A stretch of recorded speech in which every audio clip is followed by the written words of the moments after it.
bringing Mark and Bob back into the conversation now. Mark, for you, what did you make of McIlroy's performance at the RBC Canadian Open?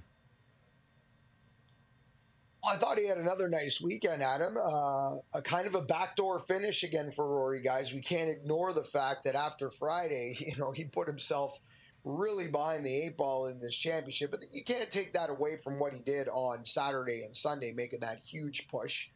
And kind of almost got into the movie very late on the weekend. But I think we're ignoring a huge problem here, guys. I mean, on Friday, he was 80th in the field in strokes gained off the tee. 80th. We go back to Augusta National and the Masters in a field where he's really only competing against 60 players. Anything over and above 60 typically is almost there in a ceremonial capacity. On what is a fairly easy driving golf course, Augusta, Rory McIlroy was nowhere near the top 15 in strokes gained off the tee. So I'm not too sure what's going on with the driver here. If Rory's going to end the major drought, he's got to live inside the top 5 in strokes gained off the tee. Historically speaking, in the last decade, he's lived inside the top 3 in that category. So I guess my point, guys, is there's no point cleaning up the short irons and cleaning up the putting and getting it to a point where you can win a big tournament again if you're going to let your number one tool in the tool chest go sideways on you. Yeah, Mark, it's a good point. It's really hard to believe that McIlroy hasn't won a major since 2014. Bob, you followed Rory inside the ropes through a lot of his rounds at the RBC Canadian Open. You heard the reception he received. Should we just call McIlroy an honorary Canadian at this point? What do you think?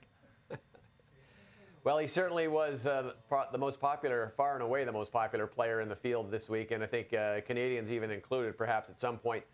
But, I think he's embraced it. He's very welcoming with the crowd.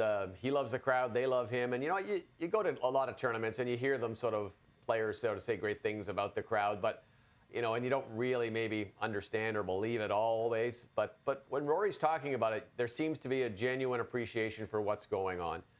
They're very kind to him at the rink hole. They didn't have to be. They could have done a few things. They did a few things when he wasn't there. But I think he likes coming to Canada. He likes the atmosphere. He had a good time. I mean, he did an RBC day on a Tuesday. He went out to dinner with Keith Pelley, the former president of the DP World Tour, now the head of MLSE.